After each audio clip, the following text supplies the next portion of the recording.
BJP ने party मुखालिफ सरगर्मियों में मुलविस होने पर कश्मीर के 8 लीडरों को वजह बताओ नोटिस जारी किया। इस पर रद्देअमल जाहिर करते हुए बीजेपी के जम्मू कश्मीर के सदर रविंदर रैना ने कहा कि पार्टी की डिसिप्लिनरी कमेटी ने मुनासिब तहकीकात के बाद कुछ रहनुमाओं को वजह बताओ नोटिस जारी करने का फैसला किया। उन्हें यकीन दिलाया कि तमाम मामलों को जल्द अज जल्द हल कर लिया जाएगा।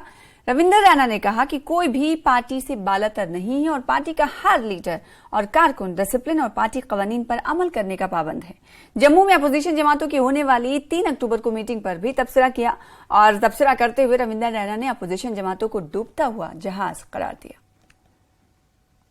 भारतीय जनता पार्टी एक बहुत ही डिसिप्लिन पार्टी है। असूलों के ऊपर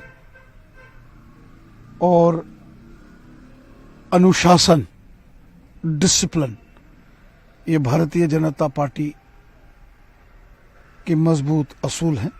हमारी पार्टी की डिसिप्लिनरी कमेटी इन तमाम चीजों को देखती है और यहां कहीं इनडिसिप्लिन की बात आती है, वो इस किस्म के एक्शन लेती है और फिर पार्टी को रिकमेंड करती है एक्शंस के लिए। अभी कुछ नोटिस इशू किए गए हैं क्योंकि हम नहीं चाहते कि किसी सूरत में भी पार्टी के लीडर्स इनडिसिप्लिन में मुलव्वस हों, अनुशासनहीनता में कोई मुलव्वस हो। मिलकर काम करें, एक सबको साथ लेकर काम करें। हम पार्टी के एक डिसिप्लिन सोल्जर की तरह काम करते हैं। देखिए, ये अपोजिशन के लोग जिनके पास इस वक्त कोई मुद्दा नहीं है, जब ये सरकार में थे तो इन्होंने किसी का भला किया नहीं, और आज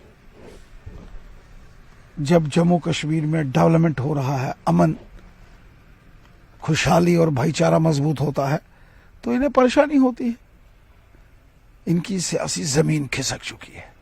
इसलिए ये जो कल तक एक दूसरे की शक्ल नहीं देखना पसंद करते थे, आज ये गठबंधन बना रहे हैं, कोलिशन बना रहे हैं।